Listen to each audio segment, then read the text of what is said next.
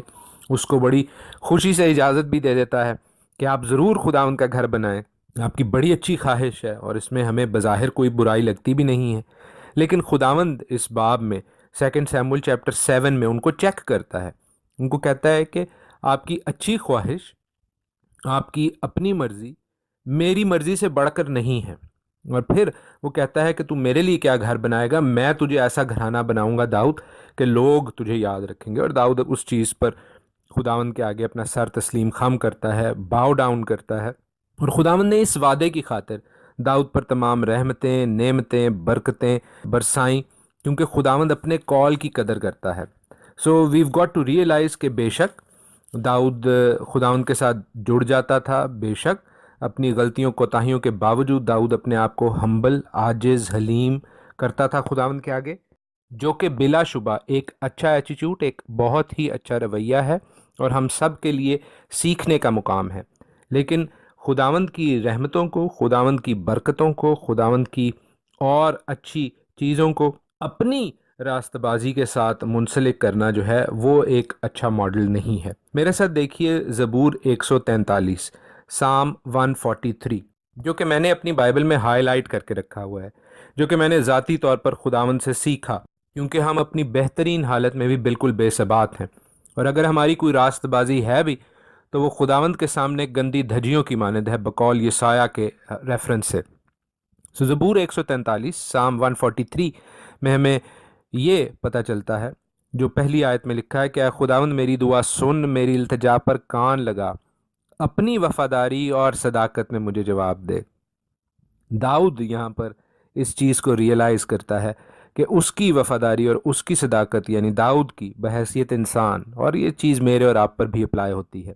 کہ ہماری وفاداری اور ہماری صداقت خداوند کے سامنے کوئی حیثیت نہیں رکھتی۔ ہمیں خداوند سے جب دعا کرنی ہے اور اس چیز کا جو ہے تعلق کو اپنا جوڑنا ہے، اپنا رشتہ استوار کرنا ہے، اور اس سے ہم نے کچھ مانگنا ہے، تو ہم نے اس کی وفاداری اور اس کی صداقت، اس کی رائچسنس کے ریفرنس سے مانگنا ہے۔ اور ہمارے منجی یسوع المسیح کی جو صداقت ہے، جو راست بازی ہے، اس میں ہمیں یہ نظر آتا ہے کہ ہم اس کے تھرو خداوند سے کچھ مانگ سکتے ہیں۔ اپنی ہماری صداقت، اپنی ہماری وفاداری ایسی ہے جیسے ہوا کسی جنگلی پھول پر چلتی ہے اور پھر اسے اس کی جگہ نہیں دیکھتی۔ ہم آگے بڑھتے ہیں اپنے 22ویں باب میں، دوسرا سیموئیل 22 چیپٹر، اس کی 29 سے 32، 29 to 32 ورس میں پڑھتا ہوں، جہاں پر لکھا ہے: خداوند تو میرا چراغ ہے اور خداوند میرے اندھیرے کو اجالا کر دے گا، کیونکہ تیری بدولت میں فوج پر دھاوا کرتا ہوں اور اپنے خدا کی بدولت دیوار پھاند جاتا ہوں۔ لیکن خدا کی راہ کامل ہے، خداوند کا کلام تایا ہوا ہے، وہ ان سب کی سپر ہے جو اس پر بھروسہ رکھتے ہیں، کیونکہ خداوند کے سوا اور کون خدا ہے، اور ہمارے خدا کو چھوڑ کر اور کون چٹان ہے۔ بائبل میں جہاں بھی تاریکی کا ذکر ہے وہ ہمیشہ روحانی تاریکی، اسپریچل بلائنڈنس، اسپریچل آبسکیورٹی، ان رخن و رکاوٹوں کا ذکر ہے جو ہماری روحانی زندگی میں ہوتے ہیں، اور لیمپ کا، روشنی کا، چراغ دان کا جو ذکر ہے، داؤد کو ہم دیکھ رہے ہیں کہ وہ خداوند کو اپنا چراغ دان کہہ رہا ہے، اور یہ پروفیٹک نبوت سے بھرپور بات ہے۔ یاد کیجئے کہ ہمارے منجی یسوع المسیح یشوع مشیاہ یوحنا عارف کو ریویلیشن، مکاشفہ کی کتاب میں بحیثیت چراغ دان کے نظر آتے ہیں، اس شماش کے طور پر جو مڈل کینڈل سٹک ہے نظر آتے ہیں، جو کہ روشنی، جو کہ زندگی، ابدی زندگی دیتی ہے۔ داؤد بادشاہ مینٹلی ایک بہت ٹف انسان تھا، وہ جسمانی طور پر بھی ٹف تھا اور مینٹلی بھی ٹف تھا، لیکن جو اس کی زندگی میں جو سیٹ بیکس، جو پرابلمز ہوئی ہیں جن کی وجہ سے وہ ڈپریشن میں، ایکسٹینڈڈ پیریڈز آف ڈپریشن میں چلا جاتا تھا، یہاں پر ہم دیکھتے ہیں کہ وہ خداوند کی مدد کی بدولت جو ہے، اس روشنی کی بدولت، اس چراغ کی بدولت، اس اندھیرے میں سے نکلتا ہے جو اس کی زندگی پر طاری ہو جاتا ہے۔ اور یہ ہمارے لیے بھی ایک سبق ہے کہ ہم خداوند کے ساتھ جڑ کر ہی اپنی زندگی کی تاریکیوں سے، اپنی زندگی کے کمزور پوائنٹ سے، اپنی زندگی کی ڈپریشن سے باہر نکل سکتے ہیں۔ 32ویں آیت بہت خوبصورت ہے، میں دوبارہ پڑھتا ہوں آپ کے لیے۔ لکھا ہے: خداوند کے سوا اور کون خدا ہے؟ بھائیو اور بہنوں، میں یہ چیز آپ کو پہلے بتا چکا ہوں کہ خداوند جو ہے ہماری بائبلز میں ٹرانسلیٹ ہوا ہے، عبرانی میں یہاں پر ہمیشہ یہوہ، یہوہ، جو خداوند کا پرسنل ذاتی نام ہے، وہ آتا ہے۔ تو وہ کہہ رہا ہے کہ یہوہ کے سوا اور کون جو ہے وہ خدا ہے، اور کون گاڈ ہے۔ یہوہ ہمارا خدا ہے، بدھا ہمارا خدا نہیں ہے، کسی اور قوم کا رب ہمارا خدا نہیں ہے۔ خداوند کے اس پرسنل ذاتی تعلق کو، اس کے نام کو سمجھنے کے لیے، اپنانے کے لیے ہمیں دوسروں جیسا نہیں بننا، ہمیں خداوند کی آئیڈینٹی کو، ہمیں خداوند کی جو ذاتی پہچان ہے، اس کا ذاتی نام ہے، جو بائبل کا نام ہے، اس کے حوالے سے جاننے کی، پہچاننے کی ضرورت ہے۔ ہمارا خدا کوئی ایسا خدا نہیں ہے جس کا کوئی نام نہیں ہے، ہمارا خدا کوئی انٹرفیتھ خدا نہیں ہے، خدا یہوہ خدا ہے، اس کا نام یہوہ ہے، وہ بائبل کا خدا ہے، وہ ابراہیم، اسحاق اور یعقوب کا خدا ہے، وہ عبرانیوں کا خدا ہے، وہ اسرائیل کا رب ہے۔ میں اس چیز سے بہت زیادہ پریشان ہوتا ہوں جب کئی لوگ، کئی مسیحی ڈینومینیشنز اس چیز کو کلیم کرتے ہیں اور دوسروں کو بھی بتاتے ہیں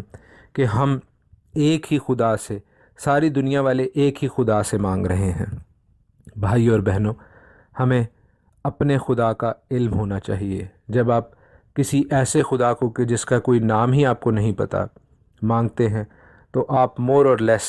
ابلیس سے دعا کر رہے ہیں، آپ کو اگر اپنے خدا ہی کا نہیں پتہ۔ دوسرا سیموئیل 22واں باب اس کی 33 سے 37 آیت میں لکھا ہے کہ خدا یعنی یہوہ میرا مضبوط قلعہ ہے، وہ اپنی راہ میں کامل شخص کی رہنمائی کرتا ہے، وہ اس کے پاؤں ہرنیوں کے سے بنا دیتا ہے اور مجھے میری اونچی جگہوں میں قائم کرتا ہے، وہ میرے ہاتھوں کو جنگ کرنا سکھاتا ہے، یہاں تک کہ میرے بازو پیتل کی کمان کو جھکا دیتے ہیں۔ تو نے مجھے اپنی نجات کی سپر بھی بخشی ہے اور تیری نرمی نے مجھے بزرگ بنایا ہے، تو نے میرے نیچے میرے قدم کشادہ کر دی اور میرے پاؤں نہیں پھسلے۔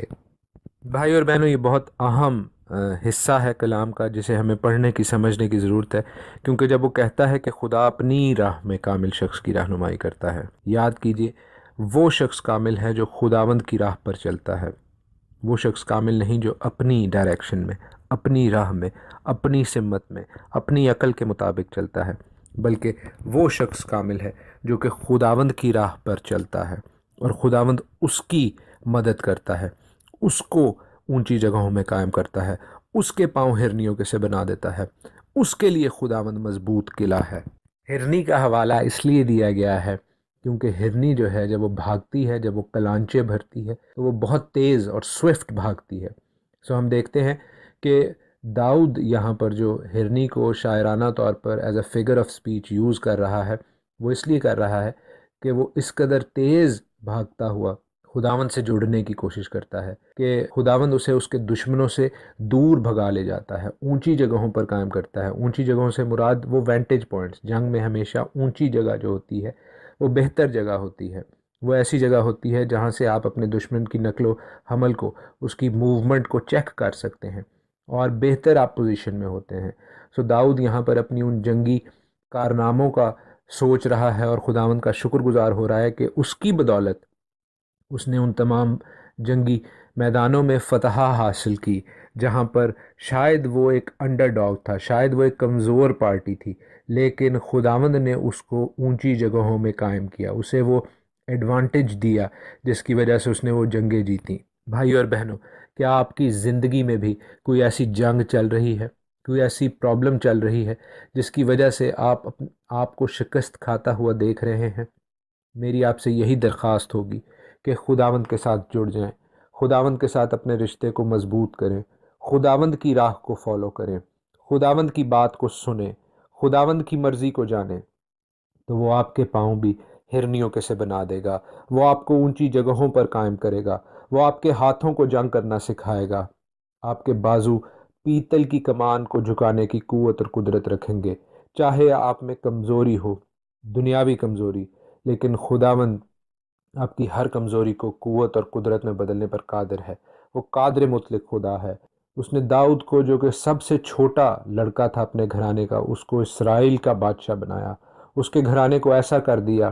کہ آج تک لوگ اس کے گھرانے کو یاد کرتے ہیں۔ وہ آپ کو بھی ایسی برکت دینے پر قادر ہے۔ آئیے خداوند کی راہوں کو فالو کریں۔ 36ویں آیت پر میں آپ کی توجہ دلانا چاہوں گا، جہاں پر لکھا ہے، تو نے مجھ کو اپنی نجات کی سپر بخشی۔ نجات جس کا عبرانی ترجمہ یشوع ہے، جو ہمارے منجی یشوع ہمشیاخ یسوع المسیح کا نام ہے۔ یہاں پر داؤد پروفیٹک نبوت سے بھرپور بات کر رہا ہے، وہ آنے والے مسیح کی بات کر رہا ہے۔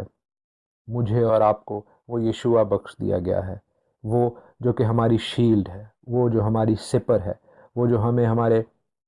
مشکل اور کمزور اوقات میں بچانے کی قوت اور قدرت رکھتا ہے، بشرطے کہ ہم نے اسے قبول کر لیا ہے، بشرطے کہ ہم نے اس کے نام میں بپتسمہ لے لیا ہے، بشرطے کہ ہم اس کے لہو میں چھپے ہوئے ہیں، بشرطے کہ ہم پورے طور پر اس کی مرضی کو مانتے ہیں اور اس کی صلیب کو اٹھاتے ہیں ہر روز اور اس کے پیچھے ہوتے ہیں، تاکہ لوگ ہماری زندگیوں سے جانیں کہ ہم نے یسوع المسیح کو، اپنی نجات کو، اپنے یشوع کو پہن لیا ہے۔ بھائی اور بہنوں، یہ وہ تحفہ ہے، یہ وہ گفٹ ہے، یہ وہ فضل ہے، یہ وہ برکت ہے، یہ وہ رحمت ہے جو کہ خداوند اپنے کرم سے ہم پر کرتا ہے۔ مجھے اور آپ کو اس برکت کو ریسیو کرنے کی، قبول کرنے کی ضرورت ہے۔ اور آگے جو لکھا ہے 37ویں آیت میں کہ تو میرے نیچے میرے قدم کو شادہ کر دیتا ہے اور میرے پاؤں نہیں پھسلتے، وہ اسی آیت کو،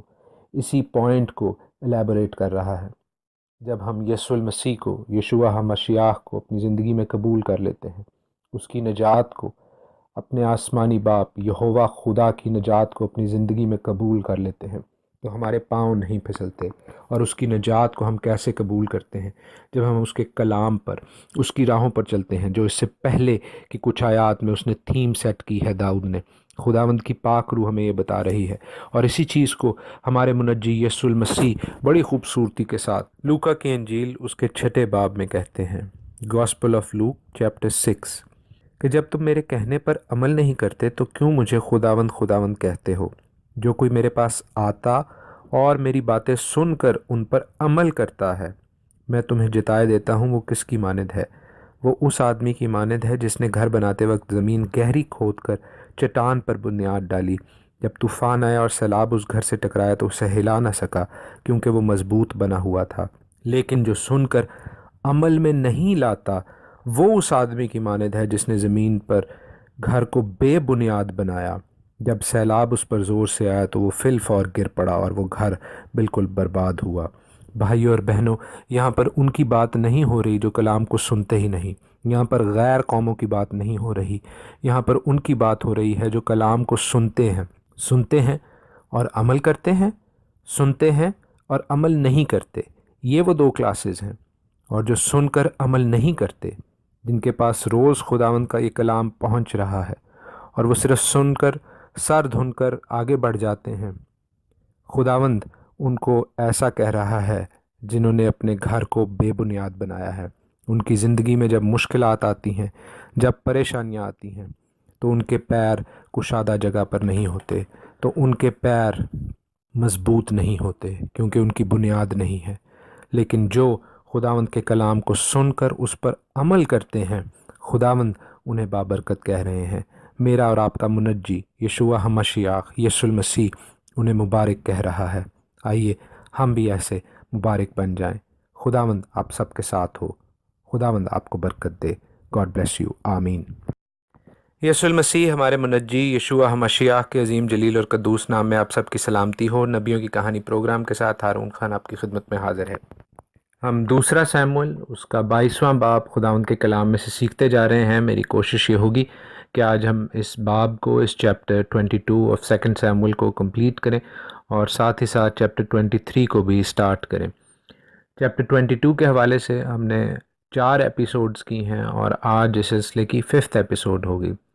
ہم نے اس باب میں ہر ایک آیت کو تشریح اور تفسیر آرام سے تفصیل سے کرنے کی کوشش کی ہے، کیونکہ یہ زبور 18 کے مصداق یہ شکر گزاری کا مزمور ہے، جس کو ویسے ہی پیش کیا گیا ہے دوسرے سیموئیل کے 22ویں باب میں۔ ہم نے بہت سے گاڈ پرنسپلز، الہی قوانین نوٹس کیے اس چیپٹر میں، اس باب میں،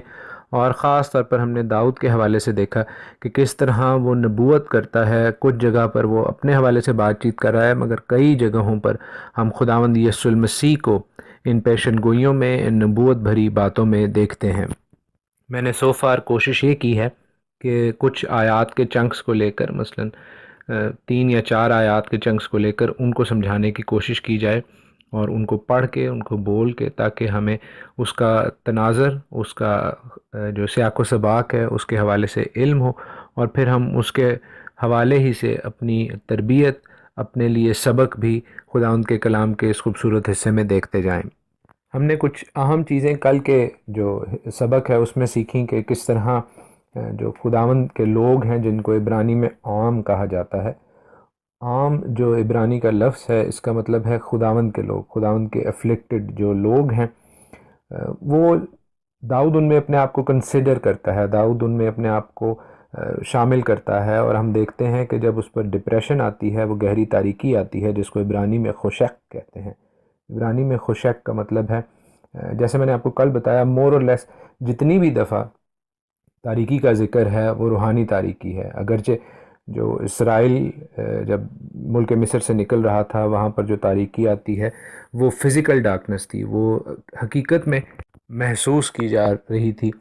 مصر میں، لیکن زیادہ تر جو تاریکی کا لفظ استعمال ہوتا ہے بائبل میں، وہ فزیکل ڈارکنس سے زیادہ اسپریچول ڈارکنس کا ذکر ہے، روحانی طور پر تاریکی کا ذکر ہے، اور وہ ڈپریسڈ اسٹیٹ آف مائنڈ ہے، وہ ڈپریشن ہے، وہ سٹریس ہے، وہ سیٹ بیکس ہیں، وہ پریشانیاں ہیں جو آپ کو اپنی اندر گھیر لیتی ہیں، شیطان ابلیس کے وہ چالیں ہیں جن کی وجہ سے آپ خداوند کے ساتھ شاید اپنا تعلق، اپنا رشتہ جو ہے وہ توڑ لیتے ہیں۔ ایسی صورتحال میں داؤد ہمیں بہت خوبصورت بات بتا رہے ہیں کہ خداوند ہی وہ چراغ ہے، خداوند ہی وہ شمع دان ہے جو روشنی لا سکتا ہے اس تاریکی میں۔ تو جب ہمارے اوپر وہ تاریکی ہو، جب ہمارے اوپر وہ اسپریچول ڈارکنس ہو، روحانی طور پر ہم پھنسے ہوئے ہوں، ڈپریسڈ ہوں، تو ہمیں خداوند سے دور جانے کی بجائے خداوند کے اور زیادہ قریب ہونے کی ضرورت ہے، تاکہ ہم اس روشنی کو اپنی زندگی میں لے کر اس تاریکی کو، اس ابلیسی قوت کو اپنی زندگی سے دور کر سکیں اور ہم خداوند کی راہوں پر چل سکیں۔ اور اس کے حوالے سے بھی میں نے آپ کو بتایا کہ خداوند کی راہوں پر چلنا خداوند کے کلام پر چلنے کے مترادف ہے، اور خداوند کے کلام پر چلنے کی وجہ سے، خداوند کی راہوں پر چلنے کی وجہ سے ہمارے پیر کشادہ جگہ میں رکھے جاتے ہیں، ہم اپنے دشمنوں سے دور بھاگ جاتے ہیں، ہرنی کی مثال جیسے یوز کی۔ آج ہم اس سلسلے کو آگے بڑھائیں گے اور میں ورسز 38 سے لے کر 49 تک آپ کے لیے پڑھوں گا، دوسرا سیمول اس کا 22واں باب اور اس کی 38ویں سے 49ویں آیت تک، جہاں پر لکھا ہے کہ میں نے اپنے دشمنوں کا پیچھا کر کے ان کو ہلاک کیا، اور جب تک وہ فنا نہ ہو گئے میں واپس نہیں آیا۔ میں نے ان کو فنا کر دیا اور ایسا چھید ڈالا ہے کہ وہ اٹھ نہیں سکتے، بلکہ وہ تو میرے پاؤں کے نیچے گرے پڑے ہیں، کیونکہ تو نے مجھے لڑائی کے لیے قوت سے کمر بستہ کیا اور میرے مخالفوں کو میرے سامنے زیر کیا۔ تو نے میرے دشمنوں کی پشت میری طرف پھیر دی، تاکہ میں اپنے عداوت رکھنے والوں کو کاٹ ڈالوں۔ انہوں نے انتظار کیا پر کوئی نہ تھا جو بچائے، بلکہ خداوند کا بھی انتظار کیا پر اس نے ان کو جواب نہ دیا۔ تب میں نے ان کو کوٹ کوٹ کر زمین کی گرد کی مانند کر دیا، میں نے ان کو گلی کوچوں کی کیچڑ کی طرح روند روند کر چاروں طرف پھیلا دیا۔ تو نے مجھے میری قوم کے جھگڑوں سے بھی چھڑایا، تو نے مجھے قوموں کا سردار ہونے کے لیے رکھ چھوڑا ہے۔ جس قوم سے میں واقف بھی نہیں وہ میری مطیع ہوگی، پردیسی میرے تابع ہو جائیں گے، وہ میرا نام سنتے ہی میری فرما برداری کریں گے۔ پردیسی مرجھا جائیں گے اور اپنے کلوں سے تھر تھراتے ہوئے نکلیں گے۔ خداوند زندہ ہے، میری چٹان مبارک ہو، اور خدا میری نجات کی چٹان ممتاز ہو۔ وہی خدا جو میرا انتقام لیتا ہے اور امتوں کو میرے تابع کر دیتا ہے، اور مجھے میرے دشمنوں کے بیچ سے نکالتا ہے۔ ہاں، تو مجھے میرے مخالفوں پر سرفراز کرتا ہے، تو مجھے تند خو آدمی سے رہائی دیتا ہے۔ بھائی اور بہنوں، جہاں یہ آیات داؤد کی زندگی میں مختلف جنگوں کے حوالے کی طرف پوائنٹ آؤٹ کر رہی ہیں، نبوت کے حوالے سے، پروفیسی کے حوالے سے، یہ اس مقدس جنگ کی طرف اشارہ بھی کر رہی ہیں، ہولی وار، جو جوشوا نے سٹارٹ کی جب وہ کینعان کی سرزمین میں آئے، لیکن وہ کبھی کمپلیٹ نہیں ہوئی کامیابی سے، وہ کبھی پورے طور پر کامیاب نہیں ہوئی۔ گول کیا تھا؟ مشن کیا تھا؟ کہ خداوند کی مملکت کے لوگ، خداوند کے وعدے کے فرزند جو ہیں، جو بنی اسرائیل ہیں، ان کو اس سرزمین پر پورے طور پر قابض ہونا تھا جو خداوند تعالیٰ نے ان کے لیے دی تھی۔ اور ہم دیکھتے ہیں کہ ایسا تھرو آؤٹ دا ہسٹری، پوری ہسٹری میں ایسا نہیں ہو سکا، اگرچہ مختلف اوقات میں کچھ گنے چنے بادشاہ جو ہیں انہوں نے کافی حد تک پورے کینعان پر قبضہ کرنے کی کوشش کی، تو بھی پورا کینعان کسی بھی ٹائم پر اسرائیل کی مملکت نہیں بنا۔ ہم اس چیز کو جانتے ہیں کہ ہمارا منجی یسوع المسیح، یشوع مسیح، جس نے اپنی پہلی آمد میں اپنی جان کا فدیہ دے کر ہمیں نجات میں داخل ہونے کے لیے دروازے کو کھولا، ہم جانتے ہیں کہ وہ اپنی دوسری آمد میں جب آئے گا تو وہ جنگجو بادشاہ کے طور پر اس جنگ کو، اس ہولی وار کو کمپلیٹ کرے گا۔ ایک دو باتیں میں یہاں پر بتاتا چلوں کہ کینعان کے سب لوگوں کو مارنے کا حکم نہیں تھا۔ وہ لوگ جو خداوند یہوہ خدا کو، اسرائیل کے خدا کو، ابراہیم، اسحاق اور یعقوب کے خدا کو اپنا ذاتی نجات دہندہ، اپنا ذاتی خدا مان لیں، تو ان کو مارنے کا حکم نہیں تھا، لیکن فورسڈ کنورژن نہیں کرنی تھی، زور زبردستی سے ایسا نہیں کرنا تھا۔ جس طرح راہب فاحشہ نے خوشی سے خداوند یہوہ خدا کو قبول کیا، تو ہم جانتے ہیں کہ وہ اسرائیل کا حصہ بن گئی، وہ زندگی میں آ گئی، اس کی جان بخشی ہوئی، اس کے خاندان کی جان بخشی ہوئی۔ اسی طرح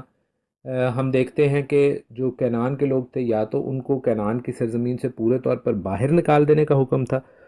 یا وہ خداوند یہوہ خدا کو مان لیتے، یا وہ پھر مارے جاتے۔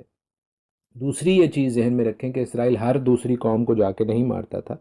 صرف کینعان کی سرزمین چونکہ خداوند نے انہیں دی تھی، اس لیے کینعان میں جو لوگ تھے ان کو نکالنے کا باہر، یا ان کو وائپ آؤٹ کرنے کا حکم تھا۔ باقی قومیں جو تھیں ان کے ساتھ جو اسرائیل کی لڑائی ہوئی ہے، وہ ان کی طرف سے اسرائیل پر ٹھونسی گئی لڑائی ہے۔ اسرائیل جارح قوم نہیں تھی، اسرائیل جو تھی وہ اٹیکنگ قوم نہیں تھی۔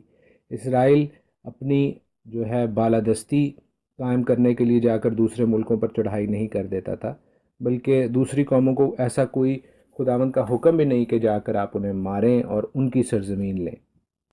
40ویں آیت میں ہم وہ ٹھیک رول ماڈل دیکھ رہے ہیں، داؤد، جو یہ مان رہا ہے کہ لڑائی کے لیے مجھے قوت سے کس نے کمر بستہ کیا ہے؟ خدا نے۔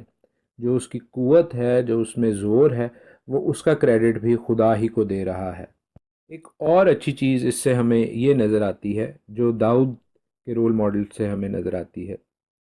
کہ ہم مسیحی کئی دفعہ جو ہے وہ دو ایکسٹریمز کو چنتے ہیں، دو جو بالکل مختلف سائیڈ ہیں اسپیکٹرم کی، ان کو چنتے ہیں۔ یا تو ہم اپنے ہاتھوں پر پیروں پر بیٹھے رہتے ہیں کہ خداوند تعالیٰ ہی جو ہے وہ سب کچھ کرے گا ہمارے لیے اور معجزانہ طور پر ہمارے لیے کچھ ہو جائے گا، یا کچھ لوگ ایسے ہوتے ہیں کہ وہ اتنا فرینٹکلی کام کر رہے ہوتے ہیں، ہر ایک دروازے کو، ہر ایک چیز کو کھول رہے ہوتے ہیں کہ ہمارے پاس تھوڑا سا ٹائم ہے اور ہم نے سب کچھ کرنا ہے خداوند کے لیے، اور اسی بیس پر خداوند ہمیں جو ہے وہ جو ہے فتح مندی دے گا اور نجات دے گا اور مخلصی دے گا، کہ وہ زندگی میں خداوند کی جو بخشش ہے، رحمت ہے، اور جس طور پر ہے اس کو اکنالج کرنا ہی بھول جاتے ہیں۔ داؤد کا ماڈل اس لیے اچھا ہے، داؤد کا ماڈل اس لیے خداوند کے نزدیک ہے کہ داؤد اور خدا میں ہمیں کوآپریشن نظر آتی ہے، اس میں باہمی ایک دوسرے کے ساتھ ساتھ نظر آتا ہے،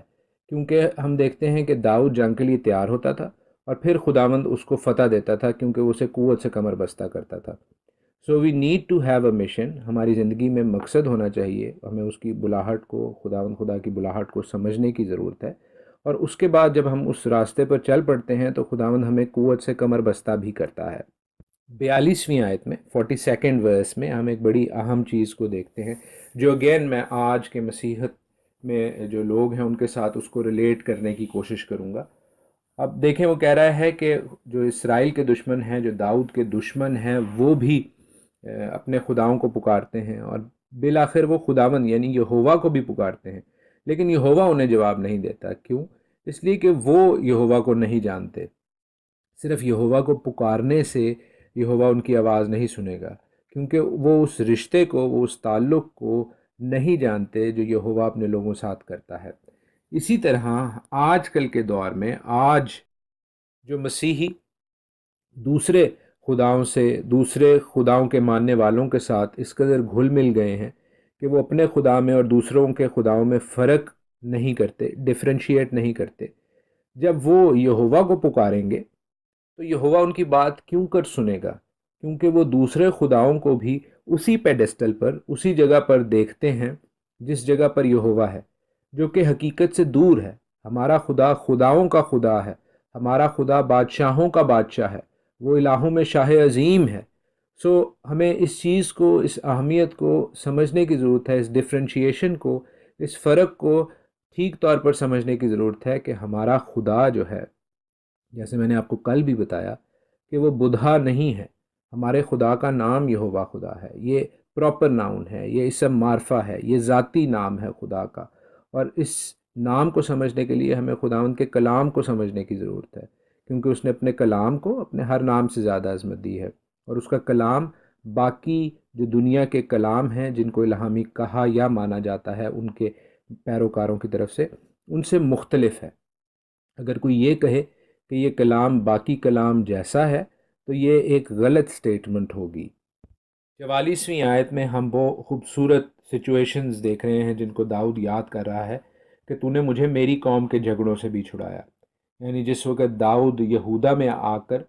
ہبرون میں آ کر یہودا کا سردار بنا، بادشاہ بنا، اس وقت ہم جانتے ہیں کہ شمالی سلطنت کی طرف ابنیر نے، جو کہ ساؤل کی فوج کا جنرل تھا، اس نے ساؤل کے بیٹے کو بادشاہ بنوا دیا تھا۔ سٹیپ بائی سٹیپ، طرح بطرح، حصہ بحصہ وہ اس کو بادشاہ بناتا گیا مختلف جگہوں پر، کیونکہ وہ کنگ میکر تھا، وہ بادشاہ گر تھا۔ لیکن خداوند نے بالآخر داؤد کو تمام اسرائیل پر، متحدہ اسرائیل پر، ان 10 قبائل پر بھی اور ان 2 قبائل پر بھی جو جنوب میں تھے، بادشاہ بنایا۔ پھر ہم دیکھتے ہیں وہ ریفر کر رہا ہے اس بغاوت کی طرف جو قوم کے جھگڑے ہیں جن سے خداوند نے اسے چھڑایا، جس کو ہم نے بڑی تفصیل سے پڑھا، دیکھا، سیکھا، جب ابی سلوم نے داؤد سے بغاوت کی، جو امنون والی سچویشن ہوئی، جو اور باقی بات چیت ہوئی، ان تمام میں بالآخر خداوند نے داؤد کو سرفراز کیا۔